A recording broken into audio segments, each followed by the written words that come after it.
Ven, Espíritu Santo, llena los corazones de tus fieles y enciende en ellos el fuego de tu amor. Envía, Señor, tu Espíritu y todo será creado y se renovará la faz de la tierra. Del libro de Hechos de los Apóstoles, capítulo 5, versículos del 12 en adelante. Por mano de los apóstoles se realizaban muchos signos y prodigios entre la gente. Todos se reunían con un mismo espíritu en el pórtico de Salomón. Pero aunque la gente hablaba de ellos de forma elogiosa, ninguno de los otros se atrevía a unirse a ellos. Cada vez era mayor el número de creyentes que se adherían al Señor, una multitud de hombres y mujeres, hasta el punto de sacar los enfermos a las plazas y colocarlos en lechos y camillas, para que al pasar Pedro, siquiera su sombra cubriese a alguno de ellos. También acudía a Jerusalén mucha gente de las ciudades vecinas, trayendo enfermos y atormentados por espíritus inmundos, y todos se curaban. Este texto hay que leerlo de dos maneras paralelas. Una, que nos quede bien claro, la figura de Pedro. Porque si estamos hablando de la unidad y de estar unidos en un mismo corazón, de estar unidos en un mismo espíritu, al estar unidos vamos a decir, pero ¿quién pone? ¿Quién es la cabeza? ¿Quién es el que va a convocar la unidad? Está claro, es Pedro. Y así lo dispuso Jesús. En el Evangelio nuevamente podemos tratar de recordar.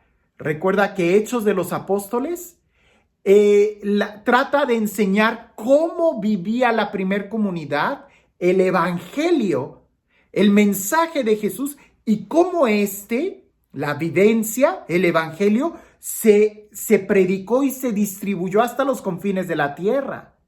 Entonces, Jesús desde el principio, cuando Él hablaba a todos, cuando Él predicaba a todos, escogió a algunos. Y de esos que escogió, todavía a otros los llamó para que estuvieran con Él y después enviarlos a predicar con nombre y apellido. Y aún de esos 12 que estaban con Él, 3 eran con los que estaban más cercanos a Él. Y al final vemos clarísimo que tomó aparte a Pedro.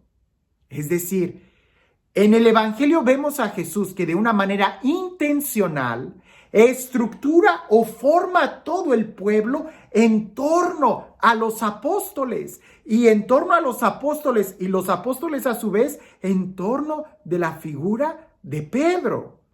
¿Por qué Pedro? Pues porque así lo quiso Jesús. Ahora, ¿es que acaso nosotros la pregunta es, ¿Dios necesita a un papa? No, Dios no necesita a un papa. Él puede hablarle a todos directamente.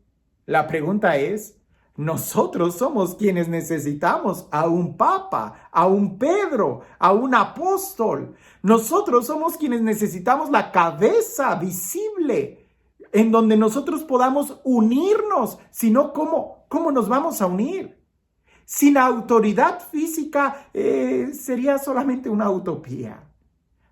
Por eso digo, los prodigios que incluso Pedro hace y que aquí nos lo está narrando San Lucas es algo muy claro, pero tampoco hay que descargar toda la responsabilidad sobre la figura de Pedro, sobre el Papa y decir, pues allá los obispos, pues allá el encargado del grupo. No. Aquí continúa diciendo, todos se reunían con un mismo espíritu. ¿Quiénes son todos? Todos. Y incluso la gente hablaba bien de todos ellos. Los elogiaba por su buen comportamiento. No elogiaba solamente a Pedro, elogiaba a todos los cristianos. Y más adelante, cada vez era mayor el número de creyentes que se adherían al Señor. ¿Te das cuenta? Cuando nosotros tenemos una misma fe, un mismo corazón, un mismo espíritu, no tenemos miedo de tener una autoridad. Cuando ya no tenemos el mismo espíritu, cuando ya no tenemos el mismo corazón, es cuando peleamos y no queremos tener una autoridad. Queremos una anarquía, cada quien manda. Eso está fuera del plan de Dios, del plan de Jesús. Si tú te preguntas cómo vivían los primeros cristianos en torno a la figura de Pedro, e incluso la forma en cómo dice que Pedro caminaba y le ponían a los enfermos para que por lo menos la sombra de él los tocara y todos quedaban sanos, nos está hablando de la presencia del Espíritu Santo en Pedro. En muchos textos se ve que la sombra del Altísimo te cubrirá. Es la sombra del poder de Dios. Habla de la presencia y también sombra. Y la sombra de Pedro, y Pedro quien representa la iglesia, la sombra nos está hablando de que aquí en la tierra caminamos como en una sombra y Pedro nos guía hacia la luz, hacia el lugar donde vamos a ver con claridad. Aquí en la iglesia nosotros tenemos muchos signos sacramentales que nos van hablando ya de la realidad. La forma en cómo San Lucas está describiendo esta comunidad es como una anticipación del cielo. Ya desde aquí empezamos a degustar lo que es el cielo. En una comunidad de hermanos que se aman, que se protegen, que tienen todo en común, que están unidos, que tienen los mismos sentimientos, un mismo corazón, un mismo espíritu, que caminan en torno a la figura de Pedro y que incluso los enfermos sanan y son elogiados por el buen comportamiento de todos. Cuando el pueblo está muy bien, escúchalo, cuando el pueblo está muy bien, la cabeza también va a estar bien. Aquí la responsabilidad es de los dos. Siempre hemos dicho, si la cabeza está mal, el pueblo está mal. No lo dudo. Pero también una vez escuché esta frase y que yo como sacerdote me hace reflexionar mucho. Yo todavía no era sacerdote cuando una comunidad se quejaba mucho de su párroco y otro sacerdote que estaba escuchando las quejas les dijo a ellos, Dios le da a la comunidad el sacerdote que merecen. ¡Wow! Entonces aquí es de los dos. Santa Teresa de Ávila, cuando ella iba a confesarse, ella convirtió a muchos sacerdotes con solo escuchar la confesión de ella, porque veían en ella un alma genuina. Aquí se trata no de echarle la culpa el uno al otro, sino de que caminemos en unidad. Las preguntas que pudiéramos nosotros hacernos para reflexionar este texto, quizás muchos van a decir, ¿hay milagros? ¿Sigue habiendo milagros entre nosotros? ¿Por qué no hay milagros? ¿Por qué no veo milagros? No, yo te aseguro que sí hay muchos milagros. Sí, sí los hay.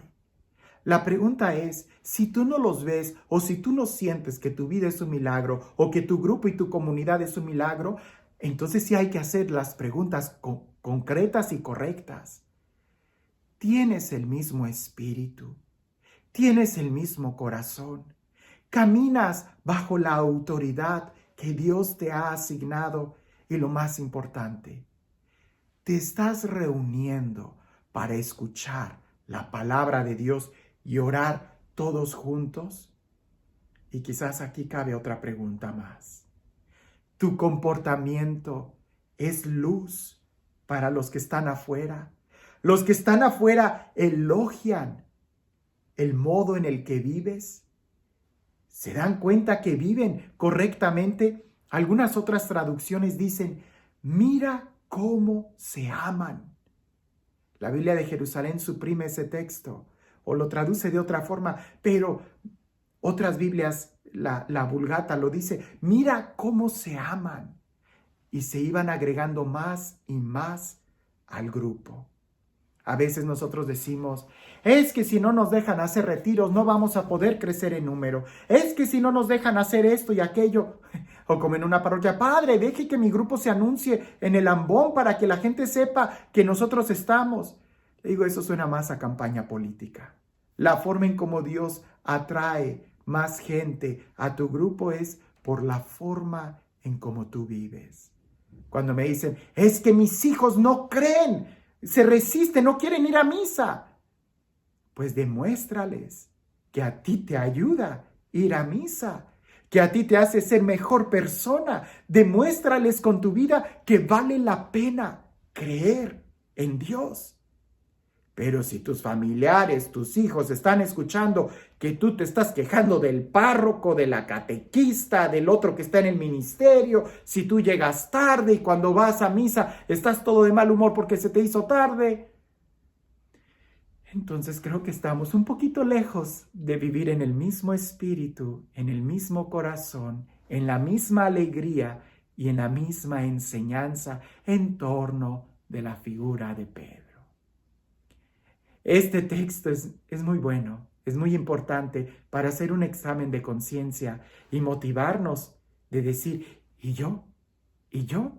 ¿Cómo estoy viviendo mi fe el día de hoy? Que tengas un excelente día.